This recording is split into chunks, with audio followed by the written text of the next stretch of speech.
Welcome everyone. कैसे हैं आप सभी? उम्मीद करते हैं आप सभी अच्छे होंगे।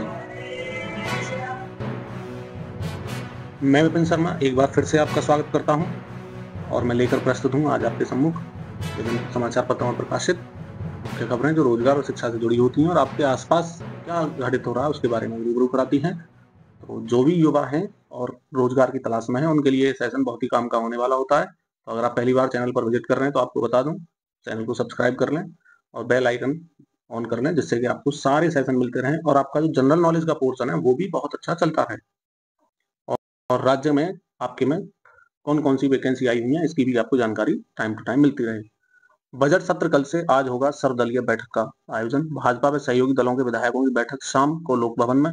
भाजपा सहयोगी दलों की बैठक शाम 6 बजे होने वाली है। विधानमंडल का बजट सत्र मंगलवार 18 फरवरी से शुरू होने जा रहा है। सत्र की तैयारियों के क्रम में सोमवार को सर्वदलीय और कार्यमंत्रणा समिति की बैठकें होंगी। सर्वदलीय बैठक के माध्यम से सभी राजनीतिक दलों से यह आग्रह किया जाएगा कि सत्र को गतिविधियां जो होंगी सत्र की वो सुचारू रूप से चलें, जिससे जनता से जुड़े मुद्दों पर सदन में सार्थक चर्चा हो सके। बजट सत्र के दौरान दोनों सदनों में सत्ता पक्ष और विपक्ष के बीच बजट के साथ ही महाकुंभ आयोजन और जनहित के कई अन्य मुद्दों पर तीखी बहस होने के आसार नजर आ रहे हैं। आगे है H1B वीजा के लिए देना होगा विशेषज्ञता का प्रमाण।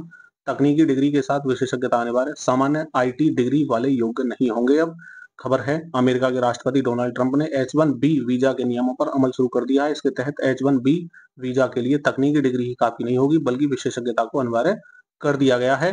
अमेरिका हर साल तकनीकी कर्मियों के लिए 65,000 H1B वीजा जारी करता है। अब तक इसके लिए स्नातक की डिग्री ही मान्य थी। जैसे कंप्यूटर साइंस डिग्री वाले आवेदक को इससे जुड़े किसी भी कार्य के लिए वीजा के लिए योग्य माना जाता था। अब इसकी जगह आवेदक से तकनीकी विशेषज्ञता पूछी जाएगी। बैंक डूबे तो भी आप 5 लाख पाने के हकदार। यह पहली बार नहीं है जब आरबीआई ने किसी बैंक के खिलाफ ऐसे निर्देश दिए हैं। इससे पहले पीएमसी बैंक और यस बैंक पर भी इस तरह के प्रतिबंध लगाए गए थे। भारतीय रिजर्व बैंक यानी आरबीआई ने आदेश में कहा है, न्यू इंडिया कोऑपरेटिव बैंक के जमाधारक 13 फरवरी से बैंक खाते से पैसा नहीं निकाल सकते हैं। बैंक की वर्तमान बिगड़ती आर्थिक स्थिति के कारण धन की निकासी को पूरी तरह प्रतिबंधित कर दिया गया है। तो उसी के तहत आपकी ये खबर है कि आपका अगर बैंक कहीं ना कहीं डूब रहा है तो आप अधिकतम 5 लाख रुपए पाने के हकदार हैं, और इससे ज्यादा अगर आपके अकाउंट में पैसे हैं तो उससे ज्यादा आपको पाने का मौका नहीं मिल पाएगा।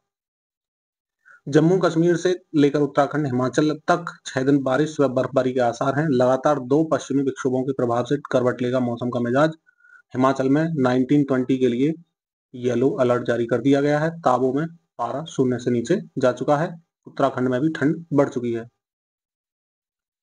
टेक ओवरलोड में हड्डियों और मांसपेशियों और शरीर के पोस्चर पर पड़ रहा है गंभीर असर। Youth health suffering due to excessive screen time. क्या है खबर, जान लेते हैं।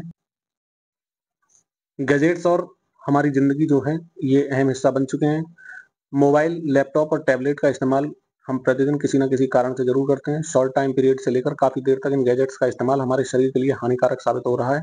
खासकर युवाओं के लिए जो घंटों इन गैजेट्स के सामने बैठे रहते हैं, इससे उनकी हड्डियां, मांसपेशियां और शरीर की पोस्चर पर गंभीर असर पड़ रहा है। तो कारण क्या है?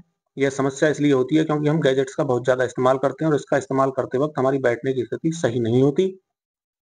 जब हम घंटों तक मोबाइल या लैपटॉप के सामने बैठकर काम करते हैं तो हमारी गर्दन, पीठ और हाथों पर बहुत दबाव पड़ता है। हम अक्सर झुकी हुई स्थिति में बैठकर गैजेट्स का इस्तेमाल करते हैं, जिससे हमारी हड्डियों और मांसपेशियों पर ज्यादा असर दिखता है। इसके अलावा लगातार स्क्रीन पर देखने से हमारी आंखों पर भी बोझ पड़ता है, जिससे सिर दर्द और आंखों में जलन हो सकती है। हमारी सेहत के लिए नुकसानदायक होता है और अगर इसे समय रहते ठीक न किया जाए तो ये गंभीर समस्या हो सकती है। और अगर आपके साथ ये समस्याएं हैं तो आप इन्हें इग्नोर ना करें। आंखों में दर्द और सूजन, कमर दर्द और पीठ में दर्द, हाथ और कलाई में दर्द, नींद में कमी, सिर दर्द, शरीर में थकावट और कमजोरी। तो कुछ उपाय हैं जिन्हें आप इस्तेमाल में ला सकते हैं, जैसे सीधे बैठ सकते हैं जिससे कि आपको परेशानी ना हो, और बीच बीच में आप ब्रेक भी ले सकते हैं अगर आप लंबे टाइम तक इन गैजेट्स का यूज करते हैं। जैसे समाधान में आप देख सकते हैं 20 मिनट बाद स्क्रीन से 20 सेकंड के लिए दूर जरूर हों, यानी 20-20 नियम हो गए। बैठते समय पीठ सीधी रखें और सिर आगे ना झुके। शरीर को हर घंटे स्ट्रेच करें, खासकर गर्दन और कलाई को। रात को गैजेट्स पर ब्लू लाइट फिल्टर या नाइट मोड का इस्तेमाल करें। स्क्रीन टाइम के दौरान शरीर को हाइड्रेट रखें। थोड़े थोड़े समय पर गैजेट्स का इस्तेमाल करें और नियमित ब्रेक भी लेते रहें, तो आपके लिए नुकसान कम होगा।